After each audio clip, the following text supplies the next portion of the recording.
오늘 아침 우리에게 주시는 하나님의 말씀은 마태복음 1장 18절로 25절까지 말씀입니다. 신약 성경 일면 마태복음 1장 18절로 25절까지 말씀을 제가 봉독하도록 하겠습니다. 이 기록된 계시의 말씀을 봉독할 때에 지금도 살아 계셔서 우리 각 사람 심령 안에 실체로 거하시는 주님의 음성을 친히 들으시기 바랍니다. 예수 그리스도의 나심은 이러하니라. 그 모친 마리아가 요셉과 정혼하고 동거하기 전에 성령으로 잉태된 것이 나타났더니 그 남편 요셉은 의로운 사람이라 저를 드러내지 아니하고 가만히 끊고자 하여 이 일을 생각할 때에 주의 사자가 현몽하여 가로되 다윗의 자손 요셉아 내 아내 마리아 데려오기를 무서워 말라. 저에게 잉태된 자는 성령으로 된 것이라. 아들을 낳으리니 이름을 예수라 하라. 이는 그가 자기 백성을 저희 죄에서 구원할 자이심이라 하니라.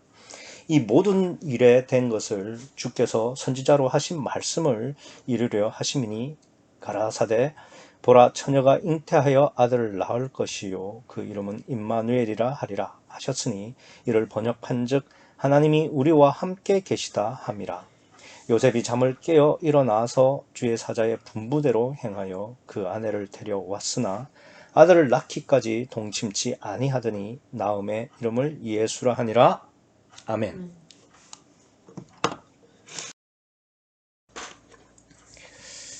예수 그리스도의 탄생은 비단 기독교뿐만 아니라 이 세상에서도 큰 의미가 있습니다.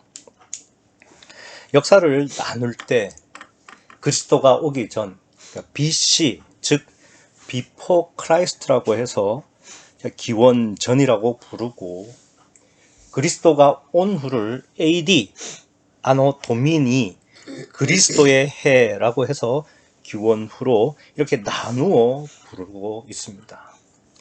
따라서 그리스도의 탄생은 기독교에서나 이 세상에서나 굉장히 중요한 의미를 가지고 있기 때문에 오늘 본문이 예수 그리스도의 나심은 이러하니라고 시작하고 있으니까 굉장히 기대가 되죠. 그래서 본문을 읽으면은 막상 내용은 굉장히 쓸쓸하고 처량 맞아요. 왜 그러냐면은 그리스도가 이 땅에 왔는데 누구 하나 환영해 주는 사람도 없고 서류상이긴 하지만 육신의 아버지로 알려져 있는 요셉은 자식을 끊어내려고 지금 동분서주하고 있습니다. 내용도 내용이지만은 분량도 이게 이제 그리스도 탄생에 대한 이야기인지 요셉 심경 변화 스토리인지 헷갈릴 정도로 그리스도보다는 요셉의 양이 더 많아요. 그리스도에 관련된 내용이라고 해봐야 18절에 성령으로 잉태됐다. 21절에 이름을 예수라 하라. 그 다음에 23절에 그 이름은 임마누엘이라 하리라. 이 정도가 다예요. 그것도 21절과 23절의 이름은 요셉한테 이름을 알려주기 위해서 하는 말이니까 사실상 그리스도 자신에 대한 이야기는 아니라고 본다고 한다면 사실상 오늘 본문은 그리스도 탄생에 대한 기사라기보다는 요셉이 주인공이 된 요셉의 일상을 기록한 것이 아닐까 싶을 정도로 주인공이 요셉입니다. 그럼 성경은 왜 그리스도의 탄생을 요셉과 함께 기록을 하고 있으며 더군다나 요셉을 마치 주인공처럼 기록하고 있는 것일까? 그것은 성경이 원하는 스토리는 이거예요. 그리스도의 탄생은 반드시 요셉과 함께 이해를 해야 하고 요셉 없이는 그리스도의 탄생을 절대 알 수 없다는 로고스입니다. 그래서 우리는 그리스도의 탄생에 있어서 우선적으로 알아야 될 게 바로 요셉이라는 인물이죠. 그래서 실제로 19절을 보시면은 요셉에 대한 소개로부터 시작을 합니다. 19절, 그 남편 요셉은 의로운 사람이라.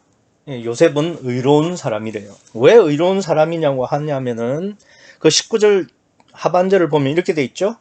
저를 드러내지 아니하고 가만히 끊고자 했다는 게, 그러니까 주석가들과 목사들이 말하는 요셉이 의로운 이유가 되는 겁니다. 뭐 이게 왜 의로운 게 되느냐? 18절 하반절을 보시면 이렇게 돼 있죠. 마리아가, 그 모친 마리아가 요셉과 정혼하고 동거하기 전에 성령으로 잉태된 것이 나타났다. 쉽게 말해서 이제 결혼하기 전에, 같이 살기 전에 임신이 되어서 배가 불러왔다는 이야기입니다.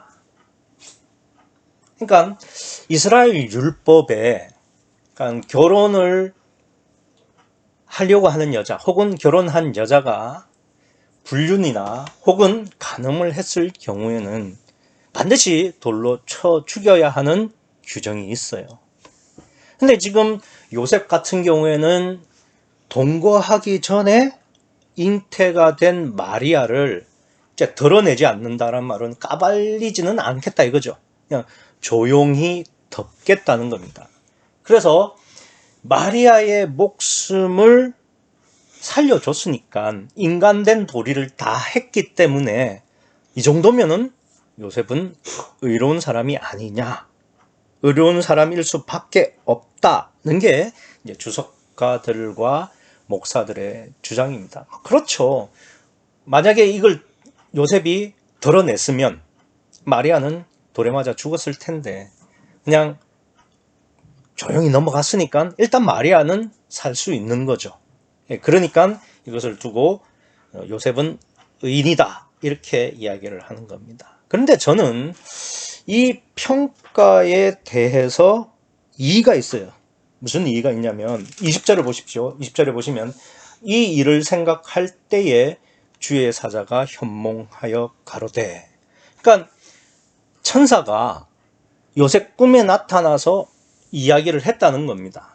근데 이제 성경에서 천사가 꿈에 나타나서 이야기를 하는 경우는 어떤 경우냐면은 하나님이 그 사람에게 뭔가를 말씀을 하고 싶은데 그 사람이 하나님의 말씀을 들을 마음의 준비가 안 돼 있는 거예요.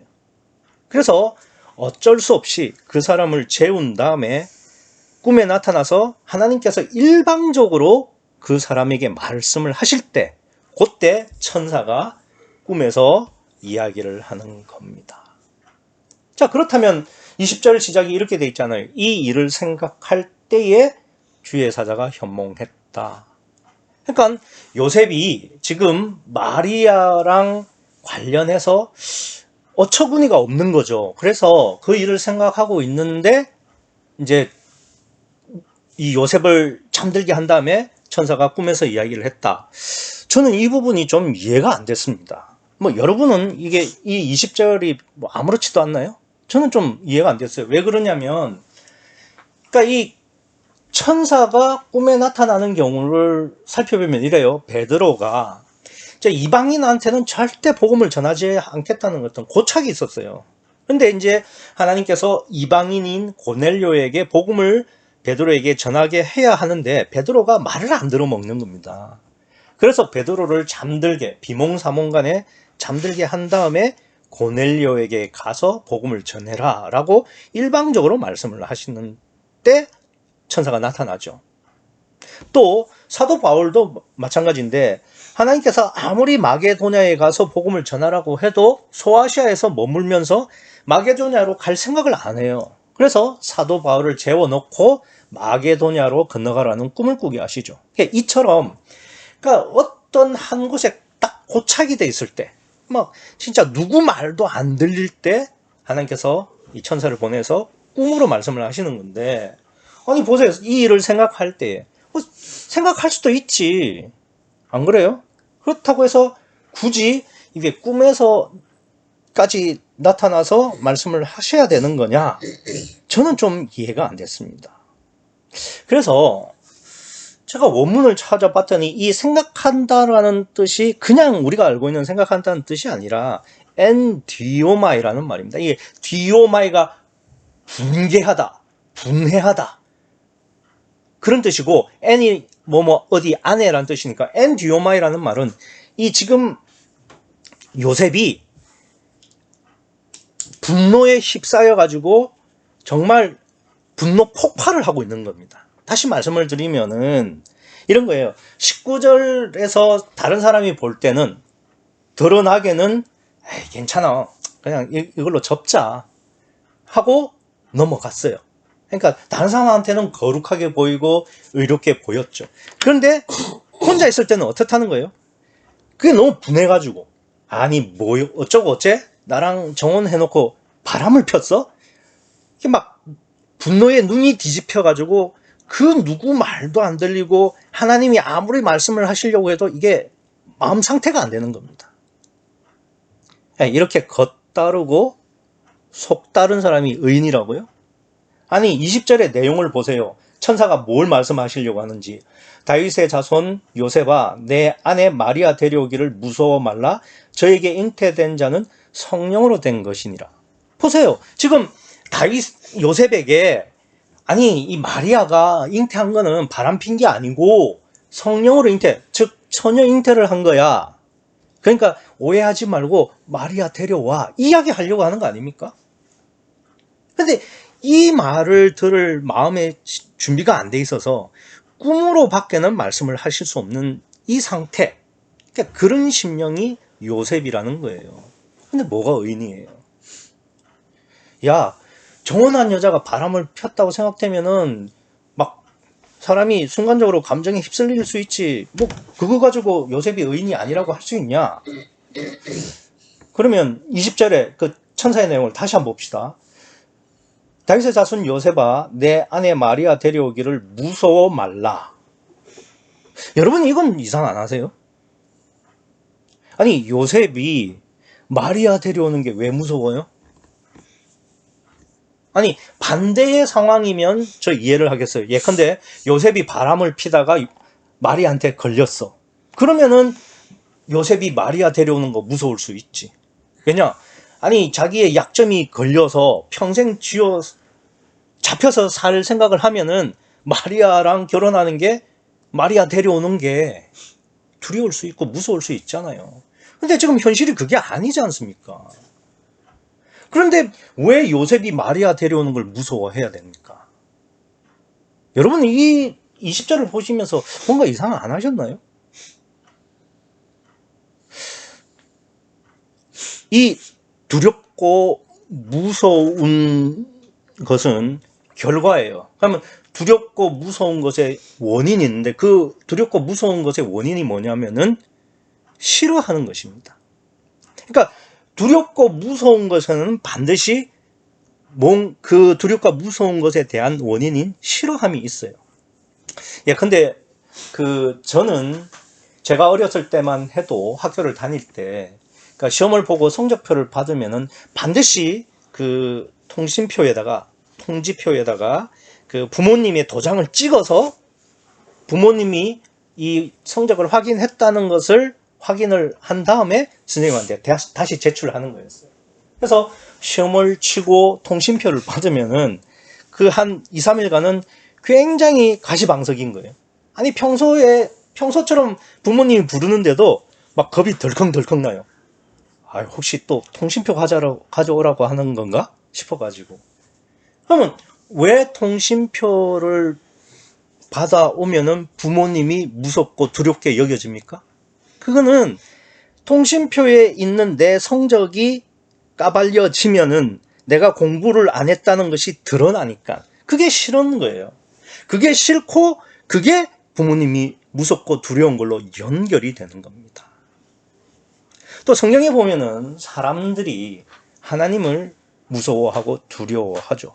왜 그렇습니까? 그러니까 사람들은 모르지만 자기만 아는, 그러니까 숨은 죄가 있죠. 근데 하나님 앞에서는 그게 안 통하잖아요. 그래서 하나님 앞에 가면은 내 숨은 죄가 드러나는 게 싫고, 그래서 처벌받는 게 싫고, 그래서 하나님이 두렵고 무서운 겁니다.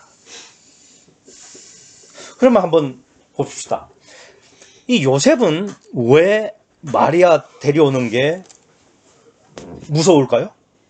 그거는 마리아 데려오는 게 싫은 거죠. 그러면 마리아 데려오는 게 왜 싫냐 이거예요. 19절 말씀처럼 요셉은 성경이 인정하는 의로운 사람입니다. 이건 다시 말해서 요셉이라는 사람은 평생 거룩하고 경건하고 의롭게 살아왔어요. 그런데 마리아라는 여자를 데려오는 것은, 그것도 자기의 아내로 데려온다는 것은, 마리아는 불의하고 불결하고 정하지 못한 여자잖아요. 그러니까 그러한 여자를 데려오는 것이 싫을 뿐만 아니라, 그런 여자를 데려오면 자신이 지금까지 쌓아왔던 경건과 거룩과 의가 깨지는 거잖아요. 그게 싫고 두려운 겁니다. 그러니까 이게 이런 요셉을 의롭다고 말해야 되는 건지 저는 아니라고 본다 이거예요. 그러니까 지금 요셉이 마리아 데려오는 것을 무서워한다는 것은 단순히 마리아가 좀 싫다 정도가 아니라 마리아를 극히 싫어하는 거죠. 그러니까 치를 떨 만큼 마리아를 혐오한다는 겁니다. 그러니 이 요셉은 마리아를 아내로 하지 않는 정도가 아니라 그냥 사람으로 안 본다는 거죠. 그래서 무서워하는 겁니다. 그 증거가 24절과 25절이에요. 24절과 25절을 보면은 요셉이 천사가 하는 말을 듣고 마리아를 데려오기는 데려와요. 그러니까 천사가 하는 말이니까 이 거룩하고 의로운 요셉은 하나님 말씀은 또 맹종하죠. 듣고 데리고 옵니다. 그런데 25절을 보세요. 아들을 낳기까지 동침하지 아니하더니. 그러니까 이 동침하지 아니한다라는 말이 이 요셉이 마리아를 싫어하고 또 싫어하다 못해 자기의 의가 깨질 것을 두려워한다는 증거입니다. 그게 어떻게 증거가 되는 거냐? 보면은 지금 18절에 지금 동거하기 전에 잉태가 된 것이 나타났으니까 다른 사람은 몰라도 요셉은 지금 마리아가 임신 중이라는 걸 알고 있지 않냐. 그러면 임신한 여자랑은 부부 관계를 하지 않는 것은 그럴 수 있는 거 아니냐라고 생각을 할 수 있죠. 그러나 사실은 그래요. 임신 후 한 달, 그리고 출산 전 한 달 전까지를 한 두 달을 제외하면 나머지는 부부 관계를 해도 큰 문제는 되지 않습니다. 그러나 문제는 그거죠. 18절 말씀처럼 동거하기 전에 잉태된 것이 나타났다는 말은 한 임신 3개월은 지났다는 거죠. 그때부터는 사실상 부부 관계를 해도 무리하지 않는 선에서는 무방합니다. 그걸 그 사람들도 알고 있죠. 근데 이제 제가 주목하는 건 뭐냐면은, 그러니까 데려왔으니까 결혼을 한 거 아닙니까? 그럼 결혼을 했다고 하면은 첫날 밤은 치렀어야죠. 아무리 그래도. 그런데, 그러니까 아내로 생각하지 않을 뿐만 아니라 사람으로 보지도 않는데 요셉은 진짜 동침하지 않았던 겁니다. 그러니까 지금 이 동침으로 번역된 단어가 기노스코인데, 이 기노스코라는 단어는 신약에 233번 쓰였어요. 그런데 대부분 거의 예외 없이 알다, 이해하다 이렇게 쓰였습니다. 그런데 오늘 본문에서만 동침으로 번역된 거예요. 그런데 저는 이 동침으로 번역된 게 굉장히 잘된 번역이라고 생각을 합니다. 왜 그러냐? 사람 사이에서 관계성을 한다는 것은 그만큼 알아가는 거예요. 예컨대 우리가 모르는 사람, 남남은 상대방에 대한 알미 전혀 없죠. 그러다가 친구가 되면 그만큼 알게 되죠. 그러다가 연인이 되면 친구보다는 더 많이 알게 되죠. 그러다가 부부가 되면은 다 알게 되는 겁니다. 그러니까 부부 사이에는 모르는 것이 없다는 단어가 바로 동침이라는 단어죠. 그러니까 동침을 하면은 다 아는 거 아니겠습니까? 그러니까 여기 25절에서 동침치 아니하였다라는 말은 실제로도 요셉은 마리아와 동침하지 않았어요. 그러나 성경이 말하고자 하는 의도는, 영적 의도는 뭐냐면은 요셉은 마리아를 전혀 아내로 인정하지 않았을 뿐만 아니라 어떠한 관계도 하지 않았다는 이야기입니다. 이 점이 굉장히 중요한 겁니다. 그러니까 이런 거예요. 요셉은 마리아를 데려만 왔지 인간 취급도 안 하고 전혀 관계하지 않았다는 거죠. 그래서 말 한 번 걸지 않고 심지어 눈길 한 번 준 적도 없다. 이게 동침하지 아니했다는 이야기가 되는 겁니다. 벌써 생각해 보세요. 여자가 시집 가면은 뭐 믿는 구석이라고는 남편밖에 더 있어요. 리브가를 보시면 잘 알잖아요. 아예 그냥 집을 떠나서 아브라함 집에 가잖아요. 그러니까 믿을 구석이라고는 남편밖에 없는데 그 남편이 자기를 사람 취급도 안 해. 눈길 한 번 안 줘. 마리아 어떡하라는 이야기입니까? 이런데도 요셉이 의인이라고요? 아휴, 저는 정말 이 주석가들이랑 목사들의 그 성경 해석 수준이 참 걱정스럽습니다.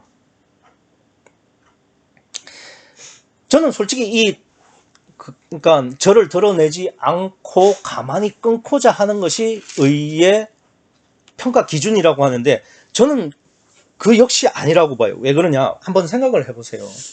정혼을 했어요. 이제 결혼하기로 했어요. 그런데 결혼을 하기로 한 그 예비 부부가 파혼을 한 겁니다. 근데 파혼을 하자마자, 그러니까 동거도 안 했어요. 동거도 안 했는데 파혼을 했는데 그 여자의 배가 불러와. 그럼 사람들이 이 파혼의 이유를 뭐라고 생각하겠어요? 아니면 이게 드러내지 않는다고 덮는다고 덮어질 문제입니까? 율법을 보면 이래요. 만약에 그 딸이 간음이나 불륜을 저질러서 임신이 되었는데 그 아비가 딸을 돌로 치지 않으면은 그 아비는 물론 그 집안 사람들이 죽게 돼 있어요. 그러니까 꼭 요셉이 아니더라도 이 마리아 아버지가 마리아를 죽이게 돼 있다 이겁니다. 그러니까 쉽게 말하면은 요셉은 지 손에 들어온 거 안 묻히고 마리아 죽도록 내버려 둔 거예요. 나쁜 새끼죠. 이게 무슨 의인입니까? 근데 저는요, 그러니까 요셉이 뭐 이렇게 비열하든 그러니까 밴댕이 소갈 딱지든 상관없어요. 뭐 요셉의 인격이나 사람의 됨됨이는 관심도 없고 중요하게 생각하지도 않습니다. 근데 왜 이렇게 길게 이야기를 했냐? 왜 저는 이 요셉의 이야기를 길게 했느냐? 지금 요셉이 왜 마리아를 끊고자 하고 데려오지 않으려고 그러고 데려와도 동침하지 않았습니까? 왜 그랬습니까? 지금 요셉은 마리아가 바람을 핀 걸 확신하죠. 그래서 지금 20절에서 천사가 나타나서 그게 아니다라고 말을 해도 전혀 조금도 바꿀 생각을 하지 않아요. 그게 이제 동침치 아니했다는 건데, 근데 이 요셉이라는 사람이 어떤 사람이냐? 요셉은요, 이 이후로도 아기 예수를 데리고 애굽으로 피난 갈 때, 그리고 그 애굽에서 다시 유대로 돌아올 때, 또 유대에서 나사렛으로 갈 때, 이렇게 정도로 요셉이 기록되어 있어요. 그런데 그때마다 천사가 나타나서 하나님의 말씀을 전해요. 그러니까 무슨 말이냐면은 요셉은 끝까지 하나님과 인격적으로 소통을 할 수 있는 심령이 아니었다는 거죠. 무슨 말이냐면 끝까지 요셉은 마리아와 예수와 관련해서는 저게 바람핀 거지, 저 자식이 바람펴서 난 자식이지라는 확신에서 벗어나지 못했다. 그 마음을 돌이키지 않았다는 이야기입니다. 이게 왜 그렇게 중요하냐? 이런 거예요. 처녀 잉태를 가장 가까이서 직접적으로 알고 체험한 것은 요셉이에요. 그런데 그런 요셉이 처녀 잉태를 믿지 못했다. 그건 이 세상 누구도 처녀 잉태를 믿을 수 없다는 말씀입니다. 이 말씀을 하시려고 그리스도의 나심에 지금 요셉을 이야기를 하고 있고, 오히려 요셉을 더 말씀을 하시는 거예요. 여러분은 처녀 잉태를 믿으십니까? 어떻게 믿게 되었습니까? 성경을 읽었더니 믿어지시던가요? 아니면 어떤 목사의 논리정연한 설교를 들었더니 처녀 잉태가 믿어지던가요? 아니요. 바로 처녀 잉태를 직접 경험하고 천사의 말을 들은 요셉도 못 믿었다면은 성경 보고 설교 듣고 믿어졌다? 그럴 일은 없다는 겁니다. 그리스도께서 나실 때 처녀 잉태를 믿은 사람이 딱 한 사람 있어요. 혹시 누군지 아세요? 동방박사? 동방박사는 그리스도가 나신 걸 축하하러 왔지 처녀 잉태를 믿은 사람들이 아니에요. 그럼 성전에 있던 시몬과 안나? 아니요. 그 사람들도 그러니까 메시아인 줄 알아봤지 처녀 잉태를 믿은 게 아닙니다. 그럼 처녀 잉태를 누가 믿었습니까? 딱 한 사람 있죠. 누굽니까? 마리아가 믿었어요. 마리아가. 에이, 마리아는 빼야지. 아니, 마리아는 자신이 직접 메시아를 잉태했는데, 그럼 자기가 직접 그 잉태하고 처녀 잉태를 안 믿으면 그게 사람이냐? 참 어이가 없네. 이렇게 말씀하실 수도 있는데, 제가 어이가 없네요. 아니, 언제 마리아가 처녀 잉태를 경험하고 처녀 잉태를 믿었습니까? 누가복음 1장에 보면 이런 내용이 나옵니다. 가브리엘 천사가 마리아에게 나타났어요. 뭐라고 하느냐면, 야, 너 좀 이따가 처녀 잉태할 거야. 그랬더니 마리아가 그래요. 아니, 나는 사내를 알지 못하는데, 다시 말해서 난 남자 손목 한번 잡아본 적도 없는데 내가 어떻게 애를 낳습니까? 라고 했더니 가브리엘이 이렇게 이야기를 해야죠. 야, 너 전능하신 하나님 무시하냐? 하나님이 못하는 게 어딨어?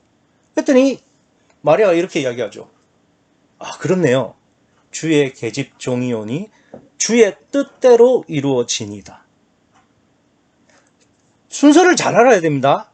처녀 잉태가 되어서 처녀 잉태를 믿은 게 아니고 처녀 잉태를 믿어서 처녀 잉태가 된 거예요.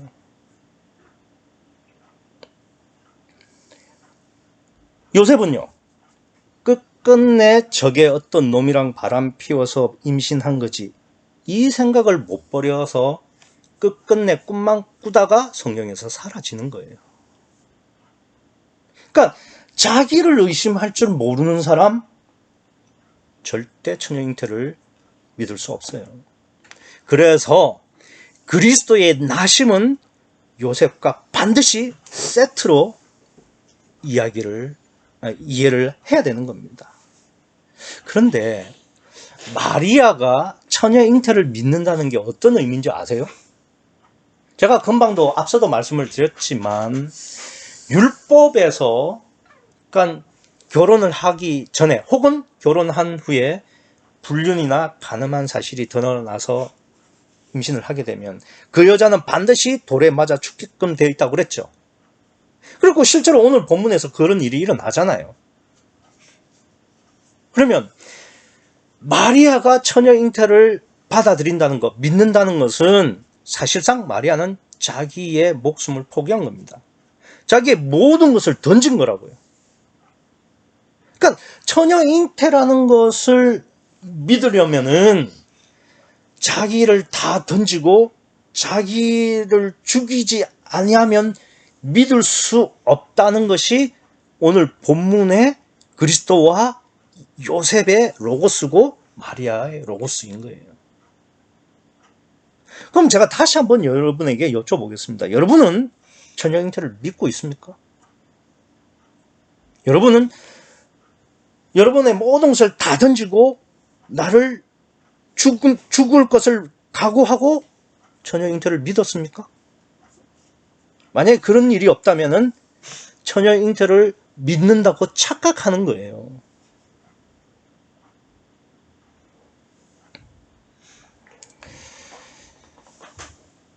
하나 더, 처녀 잉태는 만약에 처녀 잉태를 믿는다면 반드시 마리아처럼 처녀 잉태를 하게 돼 있습니다. 야, 너 돌았냐? 처녀 잉태는 메시아만 하는 거야. 그러니까 처녀 잉태는 마리아만 할 수 있는 거라고. 아무 여자나 할 수 있는 게 아니야. 더군다나 나는 남자인데 남자가 무슨 잉태를 하냐? 좀 정신 좀 차려. 이렇게 말씀하실 수 있는데, 만약에 여러분이 금방 제가 드리는 이 말씀에 동의를 하신다면 여러분은 아직도 오늘 본문이 기록된 의도와 처녀 잉태가 뭔지를 모르시는 거예요. 그럼 하나만 질문 드릴게요. 처녀 잉태는 말이 됩니까? 어차피 처녀 잉태도 육적으로는 모순 아니에요? 아니, 육적으로 모순인 거는 영적 사실을 말씀하시려고 하는 의도입니다. 그러니까 마리아가 모든 것을 던지고 목숨을 걸고 처녀 잉태를 믿었기 때문에 실제로 처녀 잉태가 된 거죠. 그건 마리아 믿음이고요. 그럼 우리는요? 우리 역시 모든 것을 던지고 주님만 바라볼 때 주님이 참 생명이 되셔서 내 안에 들어오시면은 내 안에 참 생명이 잉태가 되는 거예요. 그게 내 처녀 잉태입니다.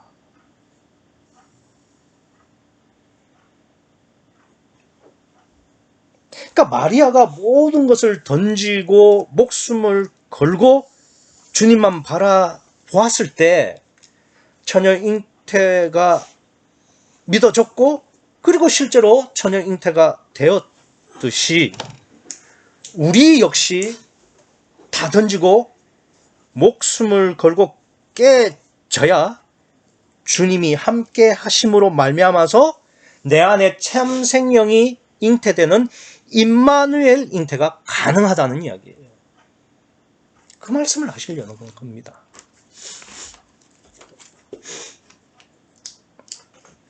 23절을 한번 보세요. 보라, 처녀가 잉태하여 아들을 낳을 것이요 그 이름은 임마누엘이라 하리라.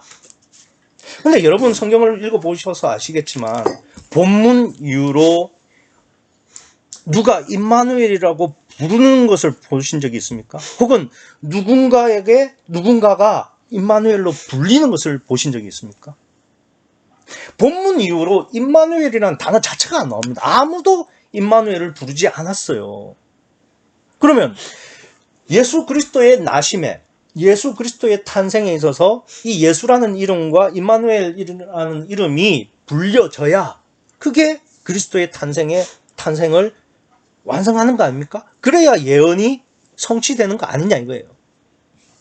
그런데 또 아무에게도 임마누엘이 불린 적도 없고 부른 적도 없어요. 그럼 그리스도의 탄생이, 잉태가 그게 아직 성취가 안 됐다는 이야기입니까? 아닙니다. 신약 곳곳에 임마누엘이라는 이름이 있어요. 여러분들이 못 봐서 그렇지. 어디 있는데 나 아무리 찾아봐도 없던데? 마리아처럼 자기를 다 던지고 주님만 바라봤던 베드로가 임마누엘이라고 불렸고요. 사도 바울이 임마누엘로 불렸고요. 멀리서 바라보던 그 여인들이 임마누엘이라는 이름으로 불렸어요. 이제 내 차례입니다. 그러니까 마리아와 베드로, 바울, 그리고 이 여인들처럼 내가 다 던지고 주님만 바라봄으로써 주님이 내 안에 들어오시는 참 생명을 잉태하셔서 나도 이제는 임마누엘이라는 이름으로 불려져야 할 차례라 이거예요.